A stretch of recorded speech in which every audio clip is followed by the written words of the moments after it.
Welcome back to the Bentonville Beacon podcast, where we're sharing stories and advice from the leaders sparking the rise of Bentonville, one of the fastest growing and most dynamic cities in the United States, nestled in the Ozark Mountains of Northwest Arkansas in the heartland of America. Hey, I'm your host, James Bell, and it's been a bit that I've been trying to get this next guest on the show, so I am thrilled to welcome to the show Michael Paladino. Thank you. Sure. Michael is a co-founder and chairman of RevUnit, which is one of the modern day OGs in the startup ecosystem here in Bentonville and Northwest Arkansas. So, Michael, before we get into this, I want to first say thank you to you and Joe Somweber, your co-founder. When I was first thinking about coming here to Bentonville and bringing my family, I started calling a bunch of folks. You were one of the folks I was referred to, you and Joe, and had conversations with y'all to learn, or with you to learn about more about Bentonville. And then I came in August of 2020 and went through I'll call it the gauntlet of folks I had to interview with. And it turned out that you and Joe are two of those folks. And so y'all helped me make that decision, help my family make that decision. Yeah. So thank you so much. You're welcome. I remember it well. It's always fun to talk about the area, and you were one that approached the conversation with such an interest in learning about the area. I enjoyed the conversation then and enjoying the conversation now. Awesome. I appreciate it. Well, hey, let's start with the easy question. Yeah. Michael, will you tell me or tell our audience what they should know about you?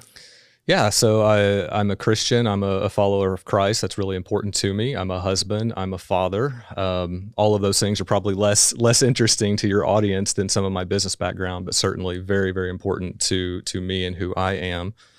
From a professional background, I think, of course, RevUnit as a technology company, it's always kind of interesting to talk about how I got into technology. And so I grew up, my dad was a computer programmer for the state of Arkansas. He did that for 30 plus years. As a kid, I never knew what that meant, but he did bring home a computer that ran MS-DOS. It had a modem.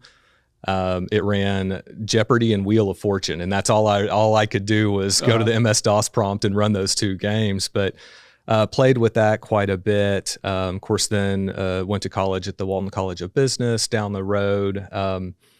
And I noticed in that first introduction to computers class, I hadn't declared a major, but when everyone else was doing the bare minimum to get that first website done or paying somebody to do it, I was staying up till 2 a.m. every night in the lab learning HTML and really getting excited about that and recognized, wow, I think this is something that I really like doing and could be a career for me. Graduated the Walton College, had a great time there, went to ArcBest Technologies, which was then called Datatronics down in Fort Smith. Great time there, helping to build out some of the early tech there, just learning what it was like to be a professional software engineer. Moved to a smaller company, Eagle One Logistics, and did about 3 years there, and then went to Rockfish, and many people will know of Rockfish, based out of Rogers, Arkansas for a long time. Phenomenal time at Rockfish, just learning the business of what it means to be an agency. And then from there started RevUnit back in 2012. So I know we'll end up talking more about that. Yeah, you bet. I have to ask, since you grew up in Central Arkansas, is that right? Yes, sir. Where did you go to high school? Went to Little Rock Catholic. Catholic. All Yes, right. sir. Excellent. I went to, it became Little Rock McClellan my senior year. Gotcha. No longer exists. I guess they needed a new building. Yeah, I loved my time at Little Rock Catholic, and there's actually an alumni event coming up here in a couple of weeks that they're going to be in Northwest Arkansas down in Fayetteville. They'll get to go hang out with some of the alumni. So always good to hang out with that network. Oh, very cool. Well, I wasn't around here in 2013, but I've heard a fledgling little tech company called RevUnit was not quite a year old and closed a deal with Walmart to become one of its strategic tech partners. Yeah. We'll dive into that in a moment, but will you share RevUnit's history? Maybe start with why you and Joe started the company in the first place. Yeah, so Joe and I, and you'll hear me talk about Joe a lot, just a long-term business partner and friend. He and I were at Rockfish together, and he was an entrepreneur previously, had always had a little bit of that itch to do something on his own. And at that time, we just sort of looked around the market as Rockfish was getting bigger. there were some different things happening in the entrepreneurial community, but there was a gap in companies that could help support those smaller companies trying to get a product off the ground. Again, going back to 2012, it was a different world. You didn't have low code environments and all the different tooling that is out there now. So we saw that need. We felt like we could meet that need. We knew how to build product. We knew that we worked well together. And out of that is where we started RevUnit. And just brief history of the name. The unit of that is the idea of the small cross-functional team, almost this military unit that can work really, really well together. And Rev, the idea of acceleration and movement. And so our hypothesis from day one is that these small cross-functional teams that really focusing on interpersonal relationships, really focusing on process, could move a lot faster than some of the bigger teams. So that's where we got started, and it's been just a great journey since then. Well, that's cool. Well, I guess less than a year old for your first official birthday, a team of 12 folks, and you closed a deal with Walmart. How did you achieve that so quickly? Yeah, that was it makes me nervous to go back to that time and think about that.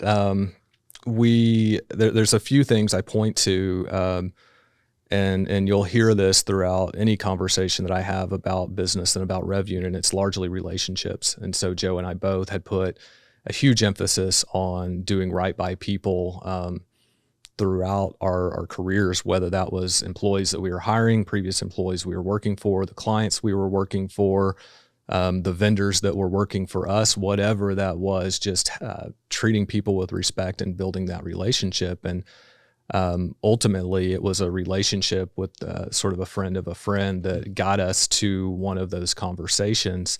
But the second piece, the reason the conversation actually moved forward was because of the talent that we had been bringing in. And so a couple of the individuals at Walmart that made that decision had looked at some of the talent that we were bringing into our company, and were impressed with the work that we were doing already in that very small amount of time and the people that we had. And so that caught their attention.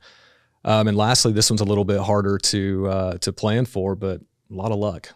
We were very fortunate. And when I look back on our time, so much of the RevUnit story, there have been these just serendipitous just meetings that have happened, run-ins with people, and frankly, we got lucky that we got to the right stakeholders. When we got the opportunity, we showed up strong, and we showed up strong once we closed that deal too, so that we had a long-term, really healthy relationship with them. Cool. So I think I heard do right by people, great relationships, a lot of luck. Absolutely. And come in strong. Yeah. Awesome. Let's go further. What exactly is it that RevUnit offers to its customers, and what does an ideal customer look like for you as well? Yeah, we'll talk a little bit about the evolution here in a bit, but today what we're doing is building emerging technology for the supply chain. And so we're a professional services company. We come in and do custom work for those companies. It takes a lot of shapes, but largely we're looking at creating a great customer experience for that company, whether that is integration with one of their clients or whether that's creating a new front end for a new system. In the supply chain, you can't do that unless you have a control tower level of visibility of your supply chain, know where your product is. You can't do that if you don't have the right sensors and IoT and connected devices out in the field. And so we work in that space as well with some edge computing type solutions at times. And then what often happens is we start talking about this great customer experience that they want to provide, but when we really dive in, that infrastructure level needs work. And so a lot of what we do ends up being data aggregation, data warehousing, things like that. So you picture a company that's been doing acquisitions for years, that's been working for a number of different clients and has all of these different systems. And so oftentimes we're having to pull those things together just so they can begin to get visibility into their platform. But that's the type of work we're doing today. It's been really meaningful.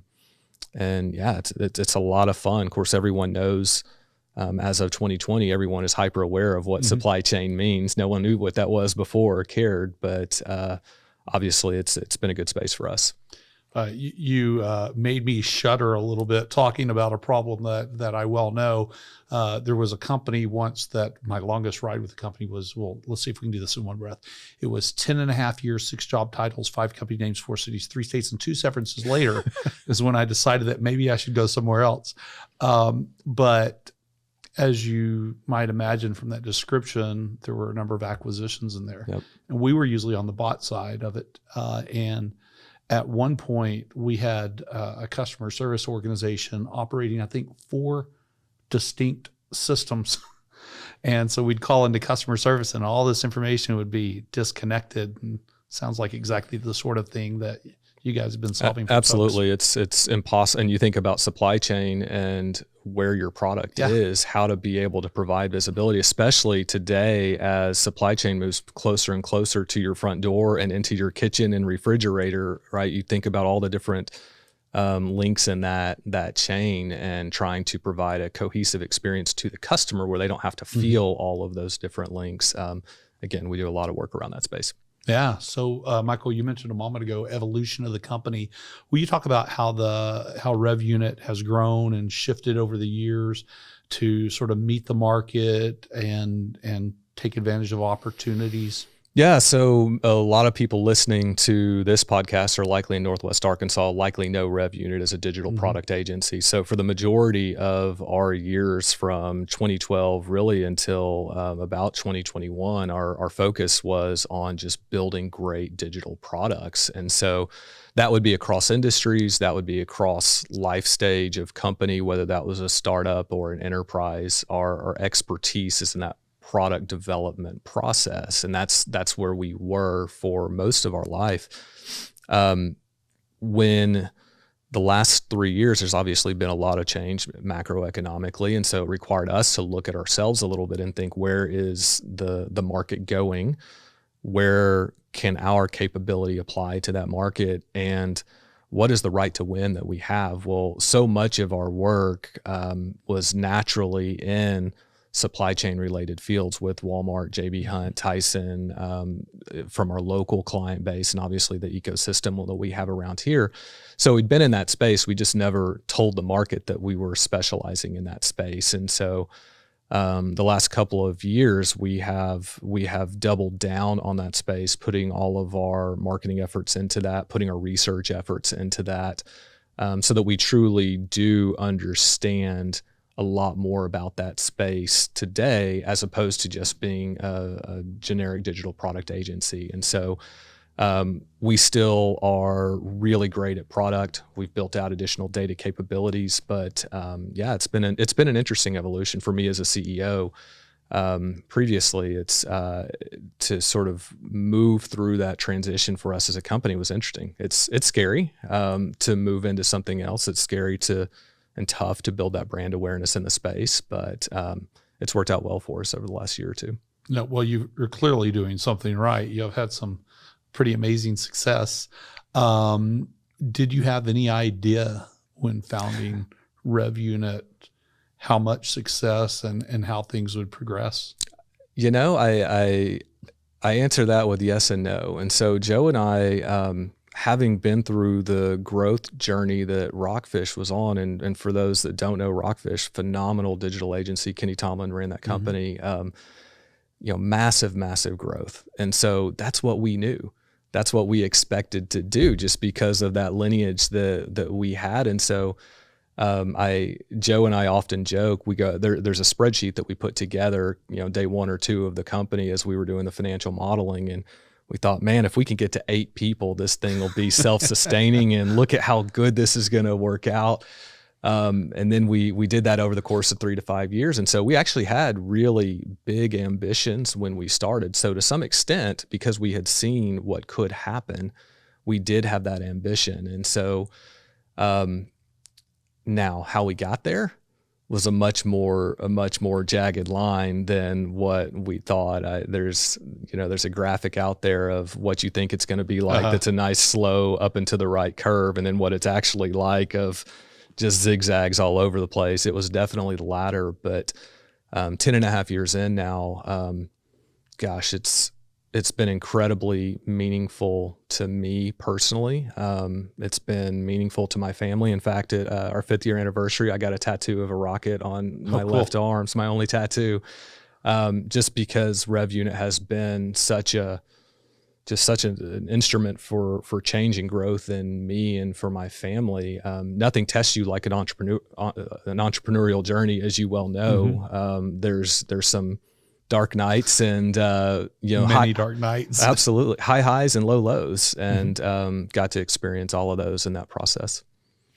Nice. Well, you've really affected our ecosystem too. I was making myself some notes about Endeavor recently dropping a report mapping our local entrepreneurial ecosystem. I think they called it the network analysis of the Northwest Arkansas entrepreneurship community. Looking at that document, it's absolutely clear that RevUnit was a seeder, one of the seeders of the, I'll call it the modern day startup ecosystem here, and is one of the ongoing cultivators of our startup community. Over the past decade, y'all have fueled innovation and the success and the entrepreneurial spirit of Bentonville and of Northwest Arkansas. Will you talk about this and then share with our audience also, what was the ecosystem like 10 years ago and what has happened since then? Yeah, 10 years ago, a lot less entrepreneurial support organizations in the area, but I think we all have those models and that inspiration to look at. And in that time, Startup Junkie, who we all know well, they were active in the community, one of the only kind of groups active in the community in the space. But they had stood up the Iceberg, which was a co-working space at the time. They started the ARC Challenge, with some of the listeners will probably remember. An accelerator in those early days. A number of people helped to start that up. All of that was inspiration to us as we looked at, gosh, might we be able to go out and do something on our own? What we found is everyone was generous with their time. Jeff Amrine was willing to meet with us very, very early on and help us just understand what it was like to actually run our own company. So it was really interesting seeing just how small that community was at that time. Stan and April were getting started. They were they were a year or two ahead of us, and people that we looked to as models. John James, of course, had wild success with Acumen Brands at that time. Jordan Carlisle was running startup weekends, and so it was this almost fledgling community that felt a little more underground almost than what it is today. But it was, I think what has been consistent is a group of people that really want to see each other succeed and to help each other in that process. And so it was a smaller community, but a tight-knit community. CEO Forum and Tim McFarland is a group who has been there all along through that journey and is still helping CEOs and founders connect today and have that sort of peer accountability and opportunity to share. So it was an interesting ecosystem to be a part of. I'm grateful that we had that opportunity. Now it's funny. It's easy to look back on some of the things that have happened more recently with Fuel and Bentonville Ignite, some of our community engagement. I've loved the opportunity to give back to the community, but I'd be lying if I said it wasn't somewhat selfish in how we approached all those things. We knew we were a small company and we had to get creative in talent. We had to get creative in building those relationships. And so our primary approach was just to be everywhere, whether that was helping with workforce development to help find more creative ways to get access to talent, or to show up at the startup weekend to help companies potentially spin out of that might turn into clients. All of those were things and activities that we participated in so that we could be both good citizens in that ecosystem, but also, selfishly bring talent in, potentially bring opportunities into us. So I always joke that, it's easy to be altruistic when it also helps you out. And we've been very fortunate as members of the community to be able to both help out the community while also having that help lift us up as a company. No, many times that's the way it is, right? Especially in the early stage, is you can take a sort of, we'll call it selfish look at it, but that turns into very altruistic work. Yeah. Your company maybe doesn't do as well without that ecosystem around you, so you have to do the work. I mean, Stan with Movisa was on this show a few weeks ago or a few months ago, and we sort of had that same conversation about you have to build the ecosystem. So I wouldn't call it selfish. I would call it just what you have to do. Right. Mutually beneficial is a great thing. There you go. It's a symbiotic relationship with the ecosystem, but you continue to do it today, and you don't necessarily have to do that now. The ecosystem's here. Yeah, that's fair. That comes down to, what do I like doing? And I like connecting with people, and I like being able to share the experiences that we've had and hope that others can learn from that process for sure. Well, as somebody supporting that ecosystem, I appreciate that. Where do you see the entrepreneurial ecosystem and startup community in Bentonville and in Northwest Arkansas going in the next 10 years? Yeah, it's hard not to look at it through my lens as kind of later stage, 10 and a half years into this. My hope is that those of us that have had some level of success of building companies find the right ways to reinvest back into the community. So I do just enjoy being around the community. My hope, though, is to see others come along and create their own RevUnits. I think that's evidenced by that Endeavor map that you see. There's a lot of people that have left RevUnit to go on to start their own businesses, which I couldn't be more excited about. Yeah. So I hope to see the various generations of entrepreneurs finding ways to give back and support the next generation of entrepreneurs, because we all know the types of opportunities that creates for employees, for the region, et cetera. The other thing that I look at is I sure hope we continue to attract the level of talent that we're attracting to this area. And so I think everyone knows who Charu Thomas is at this point with Ox, and that story of her coming here from Georgia Tech, the level of talent that she's brought, you see what has happened with that company. Carter Malloy moving up here with Acre Trader, Chris Thompson with Sober Sidekick. You look at that level of talent that we have attracted to this region to be able to start their businesses here. Again, Josh Stanley with Cartwheel Studios. Yeah. These are people that are going to be economic catalysts for the region. And my hope is that we continue to recognize that and find ways, whether it's through the LifeWorks Here program or other ways of getting people to this region so that we can keep that entrepreneurial flywheel going. Yeah, there's some pretty amazing people being attracted here, and they're all doing amazing work. Since you mentioned Charu, of course, she just announced, Ox just announced their $12.6 million raise. And that money was, raised from a variety of places, but I believe she is the youngest founder in the state who's made a raise of that size. That has to be true. Yeah, it's pretty impressive what she's done. Michael, you've been a key leader building the tech ecosystem here. What would you say to tech leaders and you mentioned other talent, so tech leaders and workers about this area and whether they should have a presence here? Yeah, I think this is an interesting mix of big enterprise, mid-sized companies, and on entrepreneurs and startups. And so you think about the type of technology talent that is here. You look at what Walmart, JB Hunt, and Tyson have to solve on a daily basis. Those problems are as hard or harder than any Silicon Valley company out there. Because of the scale they operate at. And so we have that level of talent here, that depth of talent in particular areas in some of these enterprises.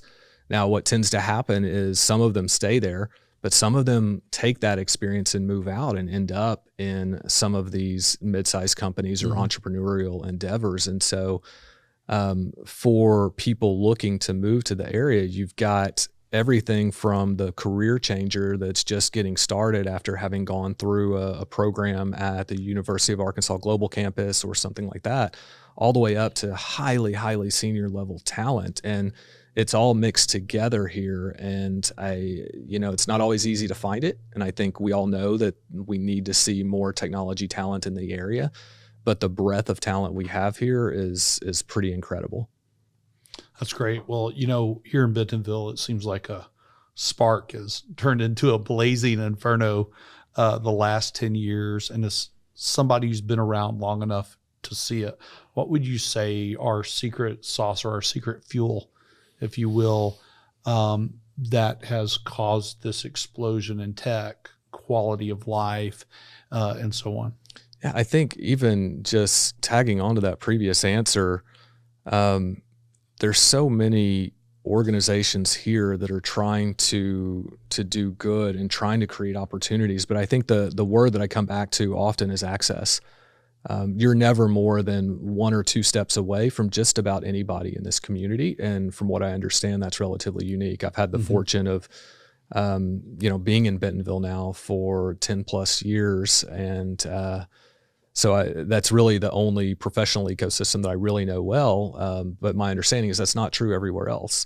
Here, if you want to talk to the right person, you might already know them from your kid's soccer game on Saturday mornings, or it's typically not that hard to find somebody that does know them that is more than happy to give an introduction. And I think that comes from a place, at least for me, it comes from a place of recognizing the growth and opportunity that Bentonville and Northwest Arkansas bring. When there is so much growth, when there is so much opportunity, it's not a zero-sum game. That's right. You're not having to fight each other. There's so much opportunity here that you can all succeed together. And I think I see that all the time from, the relationships with other agency owners in the area, Josh Smith at Matova and Casey Kinsey at Lofty. We all know each other. We all cheer each other on. We all support each other because we all know that we can be successful here. There's enough room for everyone to succeed. Yeah, that makes sense. Access is something I think that comes up on probably 80 or 90% of the Bentonville Beacon episodes, and it comes up in, it seems like, in all forms. But I do agree with you that level of access is a key ingredient in what's happened here. Speaking of access, it's almost like you read my mind. If an entrepreneur or tech leader is coming to Bentonville to visit or to relocate, who should they get to know in this ecosystem to understand the lay of the land? Yeah, I think from a technology perspective, it's always good to talk to those of us that have run technology companies. So I'll throw my name in the hat to help provide my knowledge of the ecosystem. But guys like Jared Smith at Kitestring, Josh Smith, and I think you had Josh Stuntz on recently from Matova, Joe Earhart at Tesla. These are people that have been running technology companies in the area that are always more than happy to help share what has worked for them, what hasn't. From an understanding of the ecosystem much more broadly, I'm always going to plug Startup Junkie. Jeff and Brett and the team there are incredibly connected and are an underlying force and engine for so many things that are happening in this area. And so they're a great stop just to find out more about what's going on. And obviously I would point people to you and the chamber and the work that you guys are doing to just understand that ecosystem. So, but again, even that's an example. I don't think there's anybody on that list that's not more than willing to respond to an email or a text and go have coffee with somebody or give them a quick tour of town or whatever. So, yeah, everybody on that list I know would do exactly that. They would jump right in. When you aren't busy cultivating or seeding our tech scene, what is it that you like to do, especially with your family? How do y'all relax on the weekend? Yeah, we're pretty simple. I feel like we've got orchestra events and all sorts of different things keeping us busy these days. But a trip to the square and grabbing dinner and a dessert somewhere downtown, taking a walk on the Compton Gardens Trail or at Kohler or something like that. The trail system tends to be something that we utilize a fair amount. And yeah, just the typical things in Bentonville that we all know and have come to somewhat take for granted at times. Yeah, absolutely. Well, those sound familiar. Yep. Beyond Bentonville, perhaps in those arcs, what's your sort of getaway? Yeah, we love the Buffalo area. I'm sure that's not a novel answer, but getting down to the Buffalo River, the Jasper area, having dinner, breakfast at the Ozark Cafe in downtown Jasper, on the way out to hit some of the trails in that area, getting to see the elk. We love getting outside, nothing too terribly adventurous, but we love that area. And typically that's kind of what we'll do for spring break, is try to find a cabin down in that area to get in some hiking, that sort of thing. Cool. Yeah, I love that area too. I grew up visiting my grandmother, who lived just a couple of miles from Hasty, which nobody knows where Hasty, Arkansas is. I think the next town over actually is Jasper. If you hop on the little road and wind around the mountains, and it used to be you drove through the river. Now you drive over the river.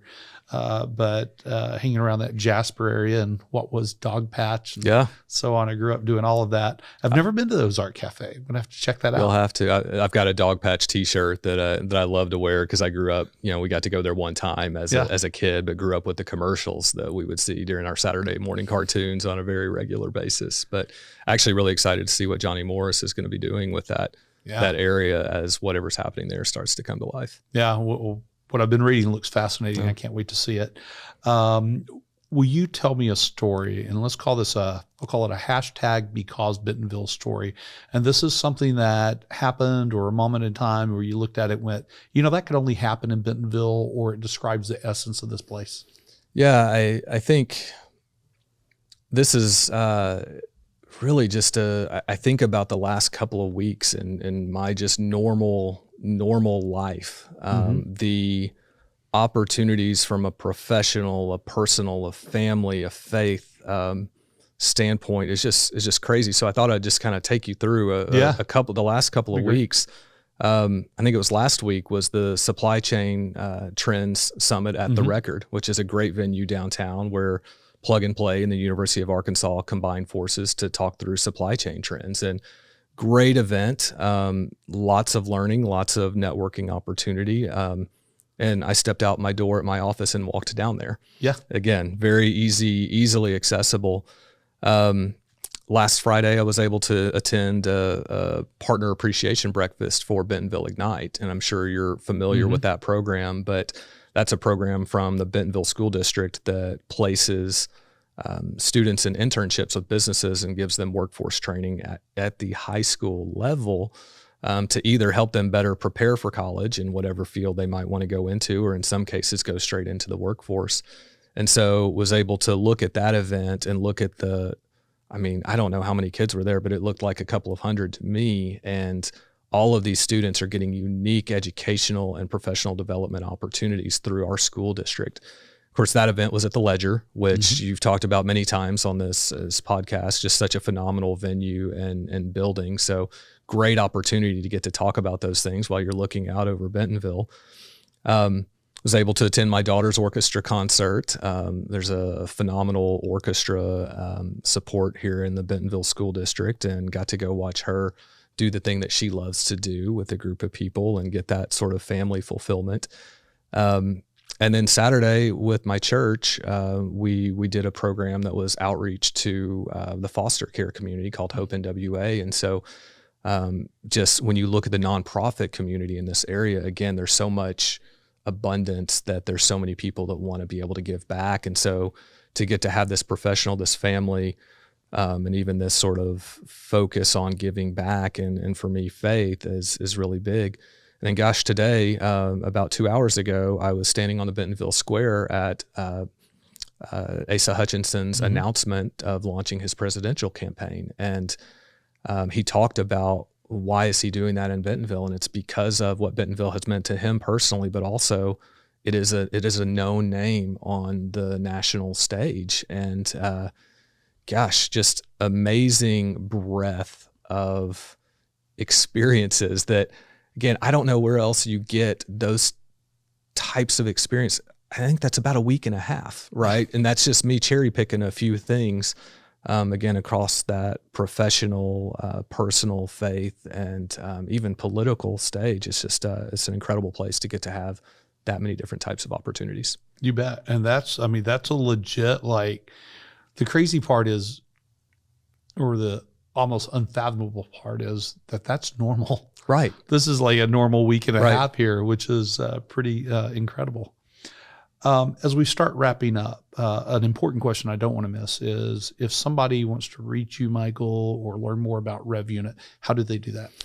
Yeah, the normal channels, RevUnit.com is our website. We've got a contact form there. I'm Michael, Michael, at RevUnit.com. Hit me up. I'm probably slow on email, but I'll get back to you at some point. And if you know me personally, just shoot me a text or hit up James and he can give you my number. That's pretty easy.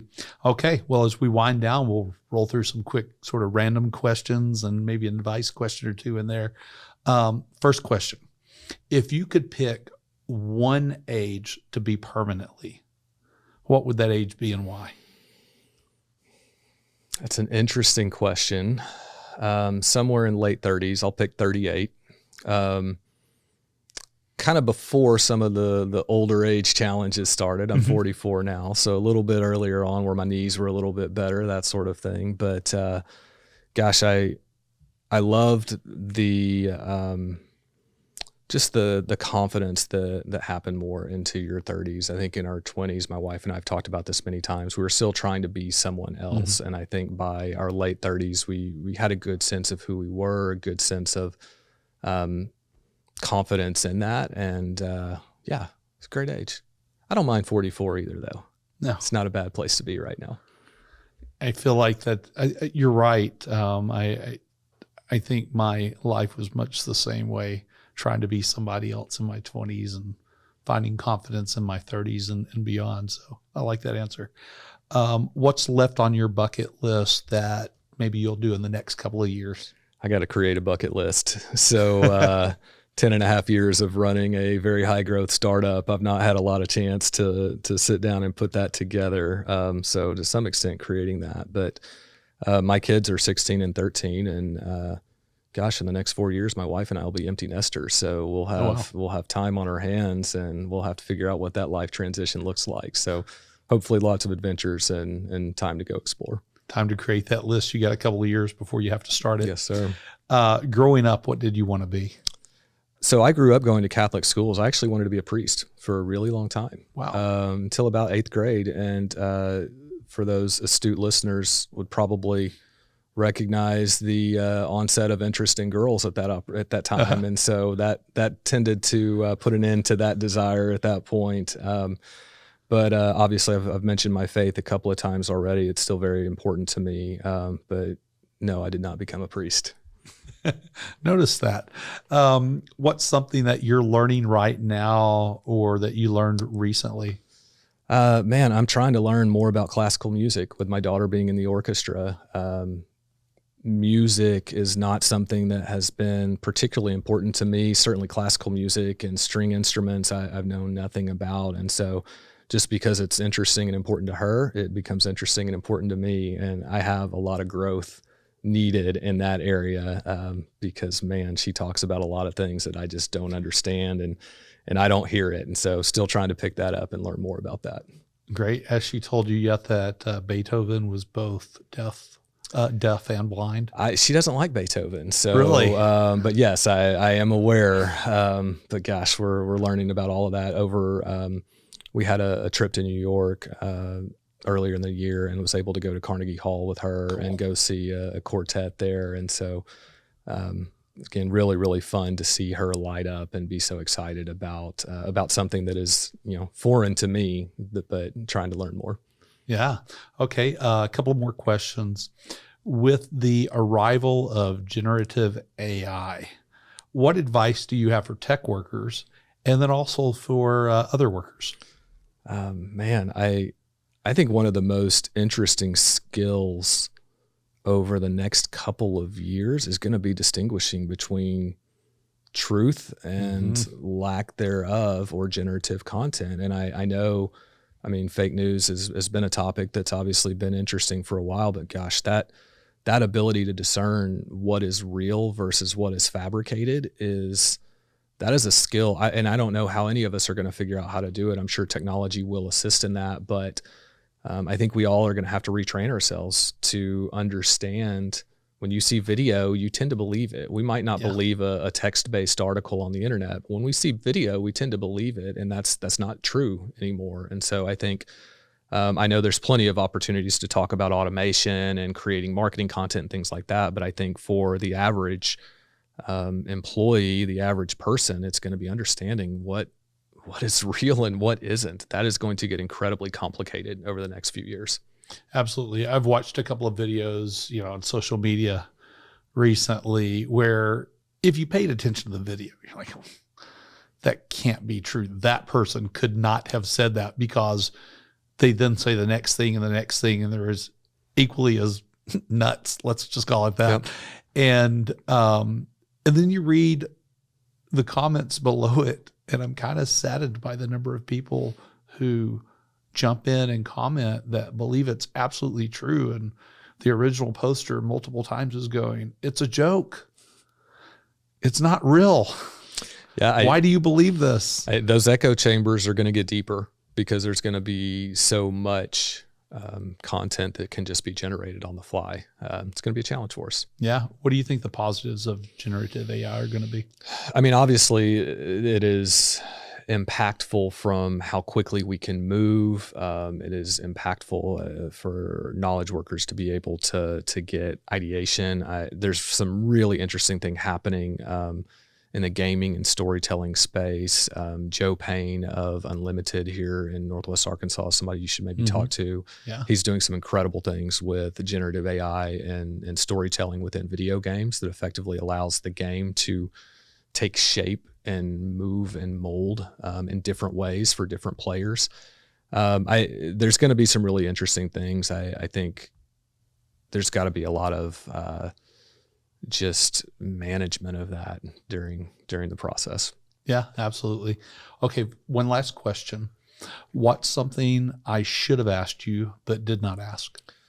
Yeah, so I get asked relatively often just advice for early entrepreneurs. Yeah. And I think something that I've did not understand in those early days that I've come to understand more of in my last few years, for those entrepreneurs that are venture-backed, private equity-backed, even angel-backed, if you don't own 100% of your company, your job as the CEO is largely to manage a financial instrument. And that sounds really capitalistic and not nearly as inspirational as people want to hear, but the reason that most entrepreneurs get into that space is to create something that they love, whether that's an offering to their clients or create a great experience for their employees. And you get to do those things, but you have to do those things within the context of understanding that you operate a financial instrument. And so for those early entrepreneurs or those that want to be entrepreneurs, I encourage them to have a really good alignment with their investors, understand their timelines, understand what their expected returns are, just to ensure that you get to do the things that you want to do as an entrepreneur to create that next product or service or whatever it is that makes the world better. You've got to be able to manage that investor group and effectively manage the financial instrument that you are a steward of. That is sage advice. Michael, thank you for coming on the show, and thank you again to you and Joe for the help y'all gave me as I was thinking about bringing my family here, and for really helping make that happen and doing so.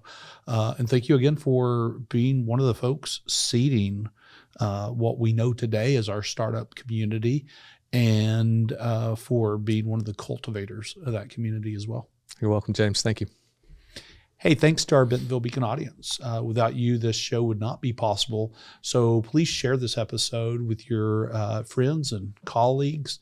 Keep coming back to hear more about Bentonville's leaders and their businesses, and Bentonville and Northwest Arkansas, this place where you get more of what you want and less of what you don't. And to see all of our episodes, check them out at bentonvillebeacon.com, or of course on your favorite podcast player where you will hit that subscribe button. Thanks, and we'll see you next time.